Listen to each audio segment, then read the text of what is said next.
folks, this is Mary, aka MercyTriumphs, and this is my channel Slow Crochet, and this is episode 016.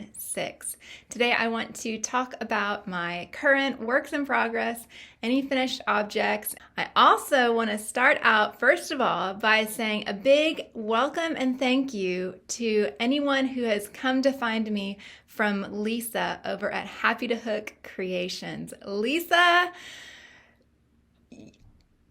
look, I'm speechless. I don't know what to say. I am so overwhelmed because I want you to know you are one of the first channels that I found where I felt like I really could connect with you. And I have had you on when I've been doing dishes, when I've been folding laundry. You've just been that warm and wonderful voice connecting with me about things that you and I share that we enjoy together, even though we've never met. But I really wanted to thank you. And you did inspire me. Before I started my YouTube channel, I went back and looked at some of your early videos. And I'm so proud and pleased to see how far you've come in your channel. And I'm really thankful that you gave me that shout out. You're kind of one of those everyday heroes. Like, I don't think you even realize the impact that you have on people. Maybe you do, because I'm sure that lots of people are blessed by your warmth and your love. And that's the reason that you do all the things that you do. You're so kind and gracious. So to be the recipient of that, I'm pretty overwhelmed. So thank you for that. To all of you that are new subscribers, I'm so glad that you're here. Thank you. A little bit about me, very briefly. I am a stay-at-home mom at the moment. I live in Nashville, Tennessee. I've been crocheting for a lot of years. I have family history in that. And I started this channel as a way to connect with other people. And also just because I have a love for YouTube creators.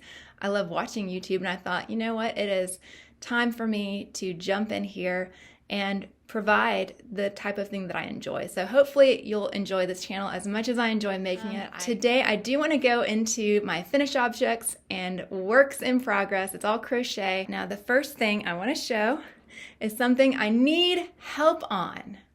I need your help because it is a work in progress. I started it this week, but I'm not sure how I'm going to finish this. So in the video that I posted yesterday about hashtag Deck the Halls and the Christmas in July, I had a little toad.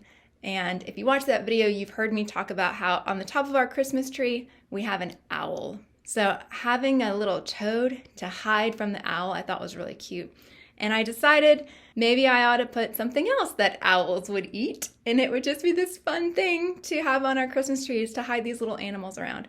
So the same designer, Complicated Knots, I believe her name is Kylie Slee, and I made this little mouse.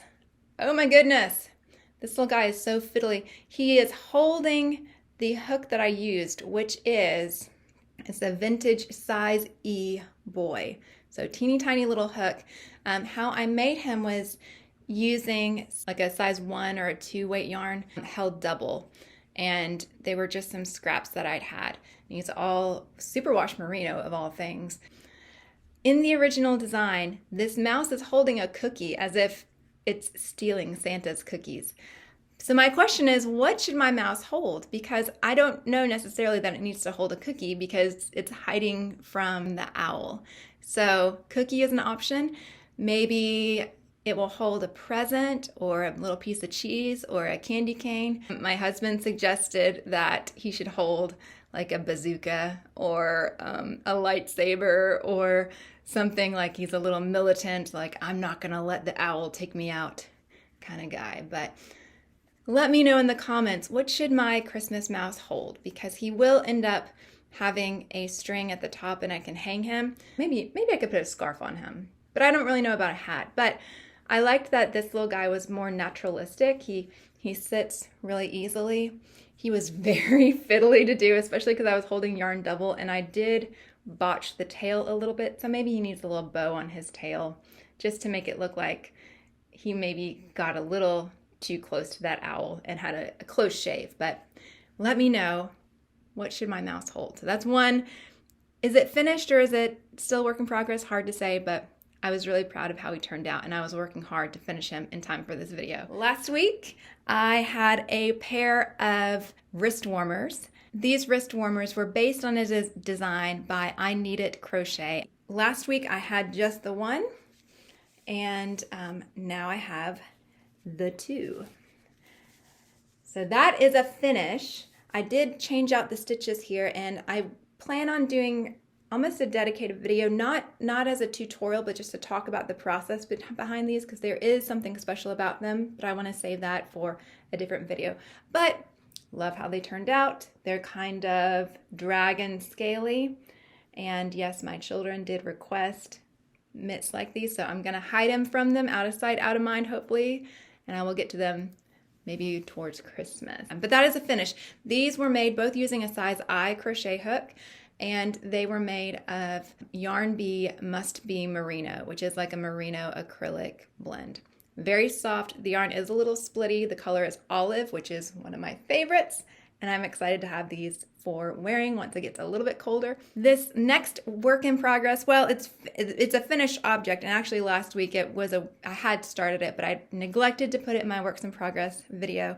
It is a beret. Surprise! I am in beret mode. This is called the Patched or Pyramid Beret, and it's in the color Melon, and it's made of Universal Yarn Inc. Deluxe Worsted. It's 100% wool. It is kind of a scratchy wool, and this color is actually ombre blue, but this one is melon. I've just been in a beret mode. Like I have so many beanies here, and I made one beret and then I made another. I'm like, you know what? So much of the styles from the 90s and 80s have come back. I'm like, why not revive berets? I think they're fabulous, and I think they're a great, like, they don't have to be necessarily slouchy.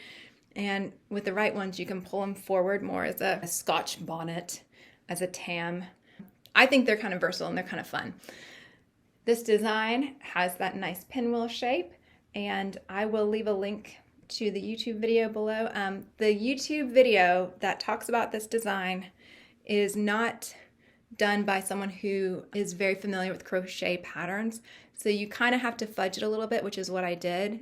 So I followed her general suggestions and then I winged it for the rest of it. But love how this turned out. I used an L hook on this, so it's nice and full.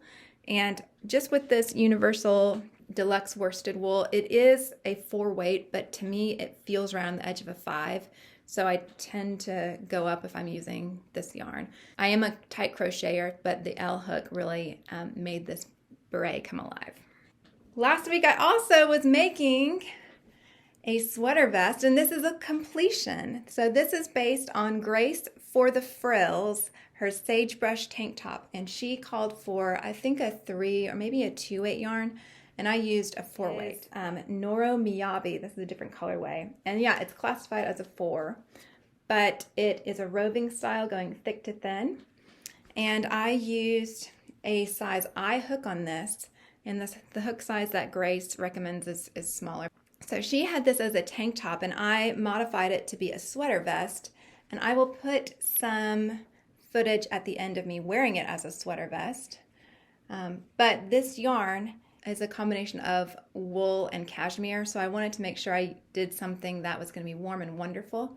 It's got variegation of lavender and kind of a greeny brown into cream, into these pastel pinks and blues. It feels very springtime. Modifications on the pattern, I did do it all in one piece. So she calls for the pieces to be worked identically and then seamed together, and I figured out a way to just do it all in one. I didn't do nearly as many stitches along the way, and I did some ribbing at the bottom of just switching from double crochet back loops only to single crochet back loops only. So when I wear it, it kind of nips in more at the waist. And then I also had to modify the neckline and the edging too on the edge. She has you do some kind of stair step rows as you go up and then crochet over it, so you kind of hide the edges back on the inside. But because of the weight of this yarn, it wasn't smoothing out as much as I wanted, so instead of doing her recommended slip stitch edging, I did half double crochets and then slip stitch as well.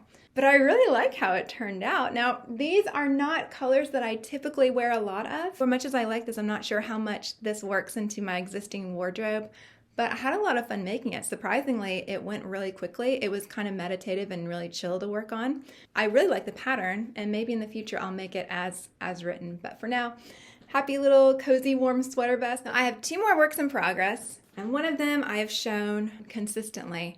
And I think I'm going to take a break from showing this, but I just wanted to mention that I'm slowly but surely still working my way on my Afternoon at Pemberley dress by Melissa Horozewski from Ostentatious Crochet.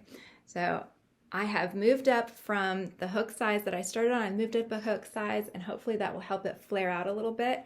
This is slow going, but again, this is meant for like a spring holiday trip. So I am in no rush on this. If I can get through 2 or 3 rows a week, then I feel like I've made progress. Love how it's coming along. If you don't see this in the next several videos, just know that it is going on in the background.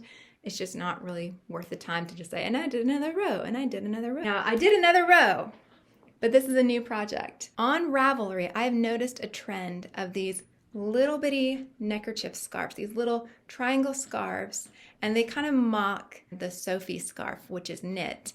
And I was looking on Ravelry because I'd seen several people had done a crochet version recently. And as I was looking back through just like the most recent postings, I found it was about a dozen people had done something very similar. And I was like, this is a very interesting trend. Just the cute little neck scarf, almost like a little Parisienne kind of thing that you knot.